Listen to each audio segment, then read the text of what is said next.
6. 교수의 정체는? 교수는 갑자기 웃음을 멈추고 벌떡 일어났다. 그의 눈은 번쩍번쩍 빛나고 있었다. 홈즈 씨, 당신은 미친 모양이군요. 내가 범인을 숨겨주었다고요? 그렇다면 범인은 지금 어디에 있단 말이오? 저기에 있습니다. 홈즈는 방구석에 있는 큰 책장을 가리켰다. 그 순간 교수는 두 손을 높이 쳐들었다가 경련을 일으키듯 그대로 의자에 푹 주저앉아 버렸다. 그와 동시에 홈즈가 가리킨 책장이 문과 같이 열리면서 안에서 한 여자가 나왔다. 그렇습니다. 그 말대로입니다. 하고 그 여자는 외국 사투리가 섞인 이상한 목소리로 말했다. 숨어 있었던 책장 안이 몹시 더러운지 그 여자의 머리와 옷은 온통 먼지투성이가 되어 있었다. 그 여자의 얼굴 생김새는 어젯밤에 홈즈가 호킨스 형사에게 설명해준 그대로였다. 넓은 코, 주름진 이마, 그리고 등이 몹시 구부러진 여자였다. 게다가 턱이 길어서 고집이 매우 세어 보였다. 그러나 이상한 것은 그런 고약한 얼굴을 하고는 있었지만 어딘지 기품이 있어 보이는 점이었다. 호킨스 형사는 그 여자의 팔을 붙잡고는 부인을 체포하겠소 하고 외쳤으나 그 여자는 형사의 손을 뿌리쳤다. 맞아요. 제가 범인이에요. 지금까지 저 책장 안에서 전부 듣고 있었어요. 그 청년을 죽인 사람은 틀림없이 저예요. 그러나 그것은 누군가가 말씀했듯이 정말 엉겁결의 한 짓이에요. 저는 그때 손에 잡힌 것이 칼이라는 것조차도 몰랐어요. 단지 빠져나가야겠다는 마음으로 손에 쥔 물건을 미친 듯이 휘둘렀을 뿐이에요. 이건 정말이에요. 나도 그렇다고 믿습니다. 그러나 불행하게도 결과가 이렇게 되고 말았습니다. 하고 홈즈가 조용히 말했다.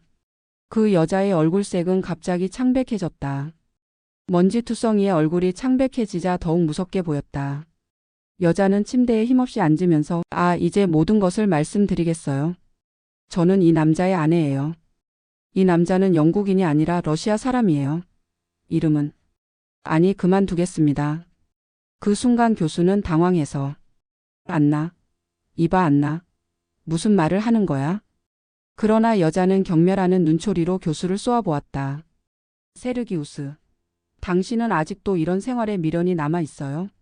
그렇게 많은 사람들을 괴롭혔으면서도 뉘우치지 못하고 있다니 당신 같은 사람은 신께서 부르기 전에 미리 목숨을 끊어야 해요. 당신이 못하겠다면 저라도 목숨을 끊어서 속죄를 해야 해요. 저는 어리고 순진한 처녀였을 때 50살 먹은 이 사람과 결혼했어요. 그때 우리는 러시아에서 많은 동지들과 함께 지하 혁명 운동을 하고 있었어요. 그런데 우리에게 불리한 사건이 일어났어요. 경찰이 살해된 거예요. 확실한 증거가 없는데도 우리의 많은 동지가 체포되었어요. 그러나 남편은 자신의 목숨 하나를 건지기 위해서 또 막대한 상금을 타려고 많은 동지들과 자기 아내까지 경찰에 밀고 해버린 거예요. 그래서 어떤 사람은 교수형을 받고 또 어떤 사람은 시베리아로 유배되었지요. 저도 시베리아에 유배되었다가 얼마 전에 풀려났어요. 동지를 팔아서 얻은 부정한 돈을 손에 쥔 남편은 영국으로 건너와서 이 시골에서 숨어 살고 있었어요. 만일 동지들 중에 한 사람이라도 자기가 숨어 있는 곳을 알아낸다면 곧 복수의 칼이 올 것을 알고 있었기 때문이지요.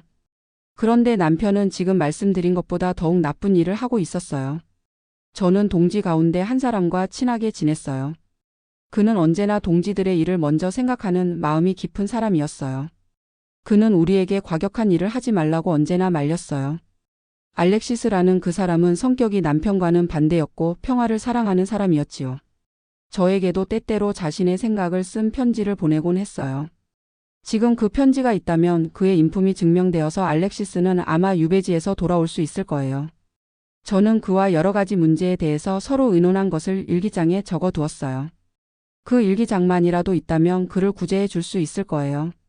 그런데 남편은 그 일기장을 숨겨버리고 터무니없는 말까지 덧붙여서 그를 밀고 했던 겁니다.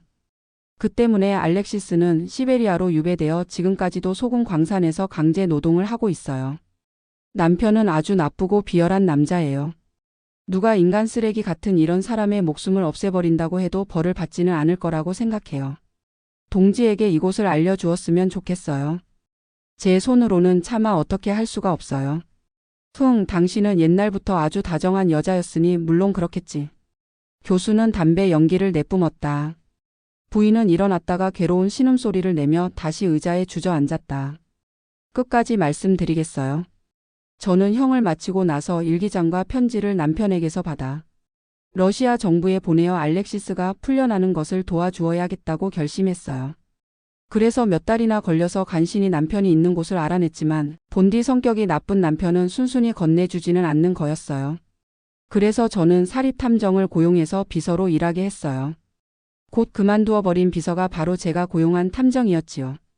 그 탐정은 일기장과 편지가 큰 서랍에 있다는 것을 알려주었고 그 서랍의 열쇠 모양도 본떠 주었어요.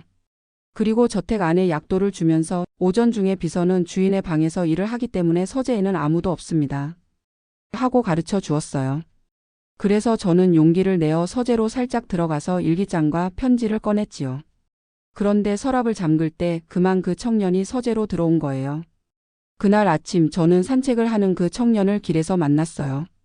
그때 남편의 비서인 줄도 모르고 코랑 교수의 집이 어디냐고 물어보았지요. 잘 알겠습니다. 이젠 되었습니다.